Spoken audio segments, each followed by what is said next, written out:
Hello everyone. आज का हमारा टॉपिक है हिमरॉइड्स।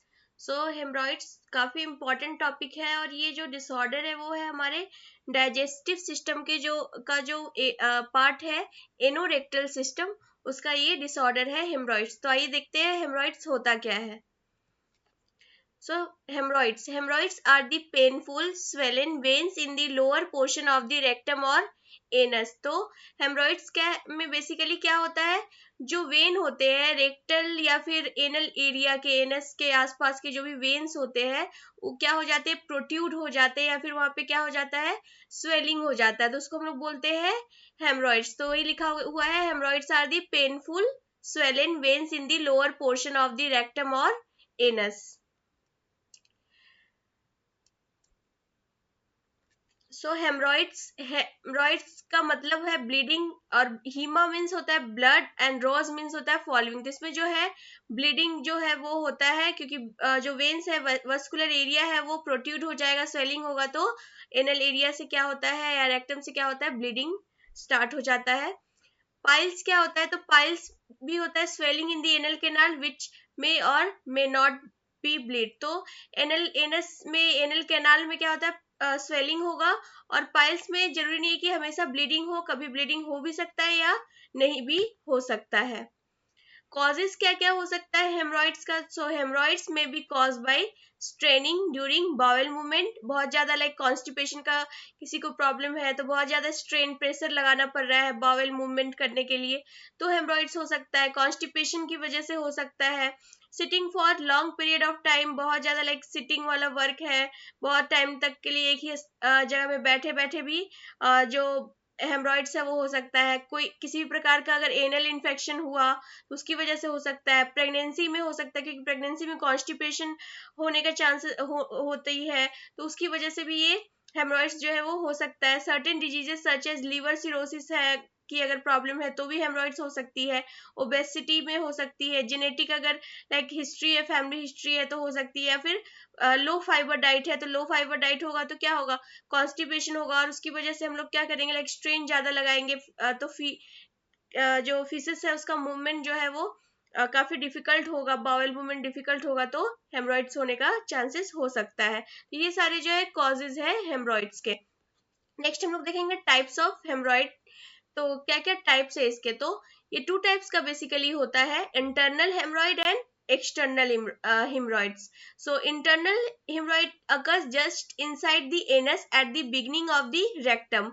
तो ये जो इंटरनल हेमरॉइड्स है कहाँ पे होता है, एनस के अंदर के हिस्से में होता है, और बिगनिंग ऑफ द रेक्टम, आप इमेज में भी देख सकते हैं, जो बिगनिंग है रेक्टम का वहां से और एनस के इनसाइड में प्रेजेंट रहेगा। और एक्सटर्नल हेमरॉइड जो रहेगा वो आउटसाइड दी एनस में, ये जो स्वेलिंग प्रोट्यूडेड वेन जो है वो रहेगा।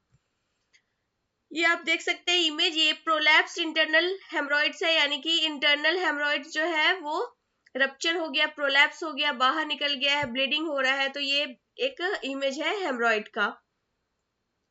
साइन एंड सिम्टम्स क्या क्या होता है इसका, तो एनल इचिंग होगा, एनल एरिया में इचिंग होगा, रेक्टल पेन हो सकता है, वन और मोर hard tender lumps near the anus. Anus area में एक या एक से ज्यादा लम्प्स या फिर हार्ड टेंडरनेस जो लंप है वो मौजूद रहेगा, या फिर ब्लीडिंग हो सकता है। डायग्नोसिस हम लोग इसको कैसे कर सकते हैं, तो बाई विजुअल एग्जामिनेशन, यानी कि फिजिकल एग्जामिनेशन के थ्रू विजुअली हम लोग इसको देख सकते हैं। एनोस्कोपी के थ्रू हम लोग एनस में स्कोप, एक प्रोक्टोस्कोप आता है उसको डाल करके by the help of light and all हम लोग इसको एग्जामिन कर सकते हैं। एंडोस्कोपी के थ्रू कर सकते हैं, या फिर इसमें सिग्मोइडोस्कोपी किया जाता है। ट्रीटमेंट क्या है इसका, तो कंजर्वेटिव ट्रीटमेंट क्या है इसका, तो इंक्रीज डाइटरी फाइबर, पेशेंट को बोलना है कि डाइटरी फाइबर रिच डाइट ले, अपने डाइट में फाइबर का इंटेक बढ़ाए ताकि कॉन्स्टिपेशन वगैरह ना हो, और हेमरॉइड्स जो है ज्यादा हार्म ना करे। ओरल फ्लूइड, ज्यादा से ज्यादा पानी मीन्स फ्लूइड्स कंज्यूम करे।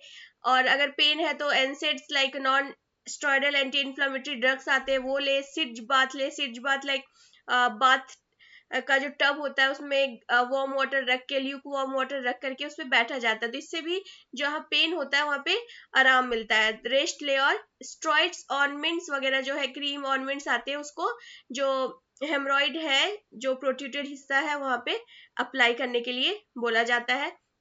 सो टॉपिकल ट्रीटमेंट में क्या दिया जाता है, तो पैड्स, क्योंकि प्रोट्रूटेड एरिया है, मतलब वेन जो है वो स्वेलिंग हो गया है, बाहर निकल गया है, एक्सटर्नल हेमरॉइड है, तो उसको पैड लगा करके एक सपोर्ट दिया जाता है ताकि बैठने वगैरह में पेन जो है उतना ना हो।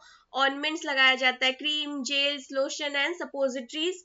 लाइक सपोजिटरीज का क्या काम होता है, लाइक ये फीकल का जो फिशेस का जो मूवमेंट है उसको ये इंड्यूस करता है, लाइक इजिली जो है पास हो जाए, इसके लिए सपोजिटरीज दिया जाता है, लोशन, जेल्स, क्रीम्स, पैड्स वगैरह के लिए एडवाइस किया जाता है। सो कंजर्वेटिव में हॉट सिज बाथ टब में हॉट वाटर रख के, वार्म वाटर रख के बैठने के लिए बोला जाता है, इससे भी आराम मिलता है। Fixative procedure. So the goal of non-surgical procedure used to treat hemorrhoids is called fixative procedure.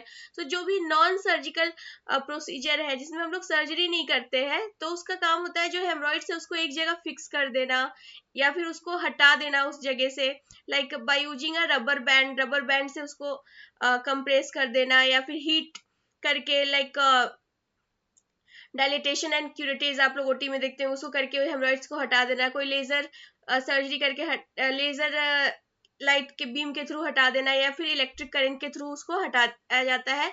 और दूसरा ऑप्शन है सर्जरी में हेमरॉइडेक्टोमी, जिसमें surgical removal of the haemorrhoid is called haemorrhoidectomy, यानी कि सर्जिकली जो इंसिजन करके जो हेमरॉइड्स प्रेजेंट रहते हैं उसको सर्जन जो होते हैं वो रिमूव कर देते हैं।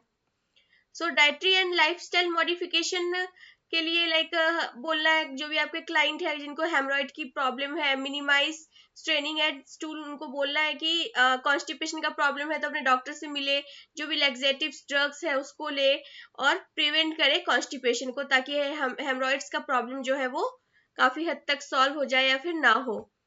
सो हमारा आज का क्लास यहीं पे खत्म होता है।